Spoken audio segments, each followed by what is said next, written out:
வணக்கம் மக்களே, தயிர் உங்களுக்கு ரொம்பவே பிடித்தமான ஒரு உணவா அப்படின்னா உங்களுக்கான இந்த பதிவு எச்சரிக்கையான ஒரு பதிவுங்க மக்களே. தயிரை நீங்கள் இந்த நேரத்தில் சாப்பிட்டீங்க அப்படின்னா உங்களுக்கு ஆபத்து அப்படின்றத மருத்துவர்கள் குறிப்பிடுறாங்க. கூடவே தயிரையும் சூடுபடுத்தி சாப்பிடக்கூடாது அப்படின்றதையும் குறிப்பிடுறாங்க. அது ஏன், தயிரை நம்ம எந்த நேரத்தில் சாப்பிட்டா ஆபத்து, தயிர் சாப்பிட்றதுக்கு எது சிறந்த நேரம், தயிரில் இருக்கக்கூடிய நிறைய மருத்துவன்மைகளை தவிரவும் அதில் இருக்கக்கூடிய எச்சரிக்கை தகவல்கள்லாம் என்னென்ன அப்படின்றத பற்றி நம்ம தெளிவாக தெரிஞ்சுக்குவோம். அதை பற்றி பார்க்கறதுக்கு முன்னாடி இந்த வீடியோக்கு மட்டும் ஒரு லைக் கொடுத்துட்டு இந்த தகவலை உங்களுக்கு தெரிஞ்சவங்களுக்கு ஷேர் பண்ணிடுங்க. ஏன்னா இது அவங்களுக்கும் பயனுள்ளதாக இருக்கக்கூடிய ஒரு ஆரோக்கியமான எச்சரிக்கை பதிவும் கூட. இது போன்ற அப்டேட்ஸ்கள் நீங்க தொடர்ந்து பார்க்கிறதுக்கு நம்மளுடைய ஹெல்த் நியூஸ் தமிழ் சேனலை சப்ஸ்கிரைப் பண்ணி வச்சுக்கோங்க. பக்கத்தில் இருக்கக்கூடிய பெல் பட்டனையும் கிளிக் பண்ணி ஆல் அப்படின்ற ஆப்ஷனையும் மறக்காம செட் பண்ணி வச்சுக்கிட்டீங்க அப்படின்னா நான் போடக்கூடிய எல்லா அப்டேட்ஸும் உங்களுக்கு நோட்டிஃபிகேஷனோட அடிக்கடி சேரும். சரி வாங்க மக்களே, இப்போ வீடியோக்குள்ள போயிடலாம். குழந்தைகள் முதல் பெரியவர்கள் வரை அனைவருக்குமே விருப்பமான உணவு தயிர். நம்முடைய உணவு பட்டியலில் தயிருக்கு நாம் ஒரு மிக முக்கியமான இடத்தை கொடுத்துருப்போம். ஆனால் கால நேரம் பார்க்காம தயிரை சாப்பிட்டா பல பிரச்சனைகள் ஏற்படும் அப்படின்றாங்க மருத்துவர்கள். அப்படின்னா தயிர் சாப்பிடுவதற்கு எது சிறந்த நேரம்னு கேட்டிங்கன்னா நண்பகலுக்கு முன்பாக தயிர் சாப்பிடுவது நல்லது அப்படின்றது மருத்துவர்கள் குறிப்பிடுறாங்க.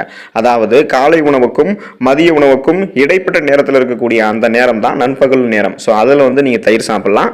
அதே போல் நீங்கள் ஒருபோதும் இரவில் தயிர் சாப்பிடக்கூடாது அப்படின்றத மருத்துவர்களும் உணவு நிபுணர்களும் பரிந்துரைக்கிறாங்க. நீங்க எப்படி காலை உணவுக்கும் மதிய உணவுக்கும் இடைப்பட்ட நேரத்தில் தயிர் சாப்பிட்றீங்க, அதே போல ஒருபோதும் இரவுல தயிர் சாப்பிடக்கூடாதுன்றதை மெயின்டைன் பண்றீங்களோ அதே போல நீங்க வெறும் வயிற்றுலையும் பார்த்தீங்கன்னா தயிர் சாப்பிடக்கூடாதுங்க மக்களே.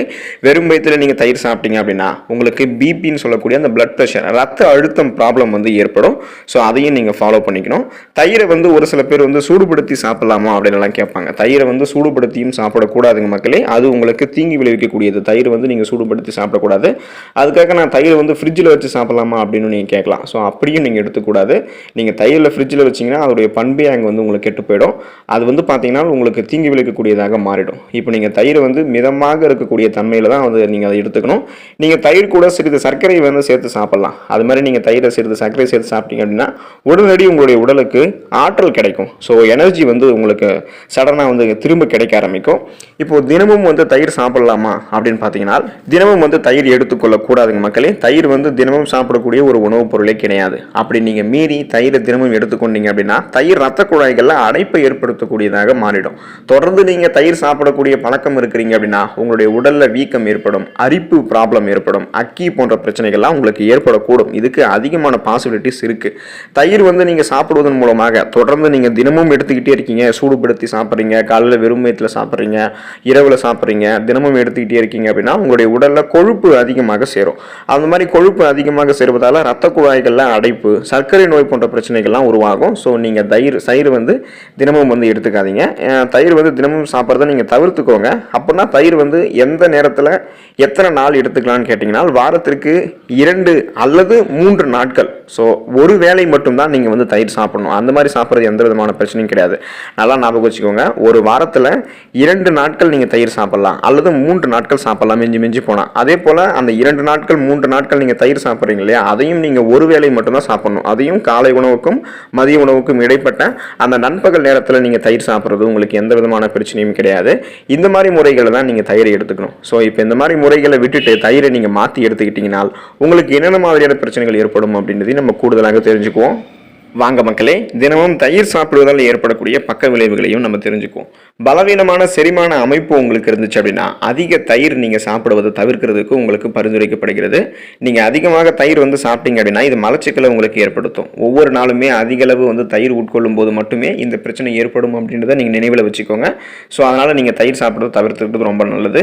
அதிகமாக நீங்கள் சாப்பிடும்போது உங்களுக்கு இந்த செரிமான பிரச்சனைகள்லாம் ஏற்படும். எலும்பு முறிவு அபாயத்தை தயிர் உங்களுக்கு அதிகரிக்கும். தயிரில் கேலக்டோஸ் இருக்குது. இது ஆக்சிஜனேற்ற அழுத்தத்தை தூண்டக்கூடிய ஒரு கலவை மற்றும் குளுக்கோஸ், ஹைப்பர் கிளைசிமியா, பழசாறு உறிஞ்சப்படுவதை தொடர்ந்து உடலில் ஏற்படக்கூடிய செயல்முறையை போன்றது. ஆக்சிஜனேற்ற அழுத்தம் மற்றும் ஹைப்பர் கிளைசிமியால ஏற்படக்கூடிய நாள்பட்ட அலர்ச்சி, இதய நோய் மற்றும் எலும்பு பலவீனப்படுத்துறதுக்கெல்லாம் அந்த தயிரை நீங்கள் அதிகமாக எடுத்துக்கிறது பங்களிப்பு செய்யும். எலும்பு பலவீனம் ஏற்படும், எலும்பு முறிவு அபாயத்தெல்லாம் இது உங்களுக்கு அதிகரிச்சிடும். அதனால நீங்கள் தயிரை எடுத்துக்காதீங்க அதிகமாக. எடை அதிகரிப்புக்கு தயிர் உங்களுக்கு வழிவகுக்கும் மக்களே. இப்போ நீங்கள் தயிரில் பார்த்தீங்கன்னா அதிக அளவு கொழுப்பு இருக்குன்றது நம்ம எல்லாருக்குமே தெரியும். ஸோ இப்போ நீங்கள் அதை அதிகமாக சாப்பிட்டீங்க அப்படின்னா உங்களுடைய உடல் எடை அதிகரிக்கக்கூடிய அபாயம் ஏற்படலாம். தினமும் நீங்கள் ஒரு சிறிய கிண்ணம் தயிர் சாப்பிடுவதை வந்து கண்ட்ரோல் பண்ணிக்கங்க. தயிரில் பல ஆரோக்கிய நன்மைகள் இருக்குது அப்படின்னாலும் நீங்கள் அதை அப்படியே வந்து நீங்கள் சாப்பிட்றோம் அதிகமாக எடுத்துக்கிறோம் அப்படின்றதால உங்களுடைய எடை அதிகரிக்கும். ஸோ அதனால் நீங்கள் தான் வந்து கஷ்டப்படுவீங்க. மூட்டு வலி உங்களுக்கு அதிகமாக ஏற்படலாம் நீங்கள் தயிர் அதிகமாக எடுத்துக்கிட்டீங்க அப்படின்னா. பாலிலிருந்து பெறப்படக்கூடிய உணவுகளில் அதிக அளவு நிறைவு உற்ற கொழுப்புகள் மற்றும் தயிர் போன்ற மேம்பட்ட கிளைசேஷன் தயாரிப்புகள்லாம் கிடைக்கும். இது வந்து அதிக அளவில் நம்ம உட்கொள்ளும் போது இந்த கலவைகள் எலும்பு அடர்த்தியை பலவீனப்படுத்தலாம். இதன் விளைவு உங்களுக்கு எங்கே கொண்டு வந்து முடிக்கும் அப்படின்னா மூட்டு வலி தான் ஏற்படும். ஸோ அப்போ மூட்டு வலி நோயாளிகளுக்கெல்லாம் மூட்டு அசௌகரியம் ஏற்படும். மூட்டு வலி நோயாளிகள்லாம் இன்னும் சொல்லப்போனால் தயிரை வந்து போதுமான அளவுக்கு கூட எடுத்துக்கூடாது, குறைவான அளவு தான் எடுத்துக்கணும் அப்படின்ட்டு தான் மருத்துவர்கள் குறிப்பிடுறாங்க. சளி உற்பத்தியை தயிர் உங்களுக்கு அதிகரிக்கும் நீங்கள் அதிகமாக எடுத்துக்கிட்டீங்க அப்படின்னா. இப்போ குளிர்கால மாதங்களில் தயிர் தவிர்க்கப்பட வேண்டும் அப்படின்னு ஆயுர்வேதத்தில் பரிந்துரைக்கிறாங்க. ஏன் அப்படின்னா இது சுரப்பை வந்து அதிகரிக்குது, சளி சுரப்பை அதிகரிக்குது. எனவே என்ன பண்ணணும் அப்படின்னா இது ஆஸ்துமா, சைனஸ் நெரிசல் அல்லது சளி மற்றும் இருமல் போன்ற சுவாச நிலைகள் உள்ளவர்களுக்கெல்லாம் சிரமத்தை ஏற்படுத்தி மேலும் அது வீக்கத்தை தூண்டும். அதனால வந்து கண்டிப்பாக வந்து இந்த மாதிரி குளிர்காலங்கள்னு உங்களுக்கு கிடையாது. பொதுவாகவே வந்து நீங்கள் தயிரை அதிகமாக எடுத்துக்கும் போது சளி சம்பந்தமான இந்த சுவாச கோளாறு பிரச்சனைகள்லாம் ஏற்படக்கூடும். இப்போ தயிரை வந்து யாரெல்லாம் சாப்பிடக்கூடாது அப்படின்றதையும் நீங்கள் தெரிஞ்சுக்கோங்க. தயிர் வந்து ஒரு புளிப்பு உணவு அப்படின்றதால கீழ்வாதம் இருக்கிறவங்க தயிரை வந்து தொடர்ந்து சாப்பிடக்கூடாது. ஏன் அப்படின்னா புளிப்பு உணவுகள் உங்களுடைய மூட்டு வலியை அதிகரிக்கும். பலவீனமான செரிமான அமைப்பு இருக்கிறவங்க தயிரை சாப்பிட வேண்டாம். நீங்கள் அடிக்கடி அமிலத்தன்மை, அஜீரணம் அல்லது அமில ரீஃப்ளக்ஸ் ஆகியவற்றால் பாதிக்கப்பட்டிருக்கீங்க அப்படின்னா செரிமானம் உங்களுக்கு மந்தமாக இருக்கும்போது தயிரை நீங்கள் எடுத்துக்கொள்ளக்கூடாது. அதுவும் குறிப்பாக நீங்கள் தயிரை வந்து இரவில் சாப்பிடவே கூடாது.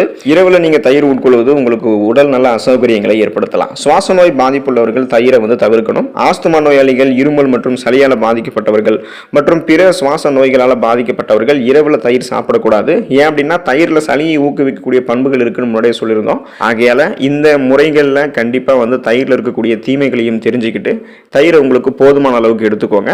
தயிர் என்னதான் ஆரோக்கியமான மருத்துவ நன்மைகள் கொண்டிருக்கு அப்படின்றாலும் அதில் இருக்கக்கூடிய ஒரு சில தீமைகளையும் எச்சரிக்கைகளையும் நம்ம தெரிஞ்சுக்கிட்டு சாப்பிட்றது ரொம்பவே நல்லது. ஸோ நீங்கள் தயிரை போதுமான அளவுக்கு சாப்பிட்டு அதில் இருக்கக்கூடிய நிறைய மருத்துவ நன்மைகளை பெற்று நலமோடு வாழுங்க. அடுத்த ஆரோக்கியமான பதிவில் மறக்காமல் சந்திப்போம். நன்றி மக்களே.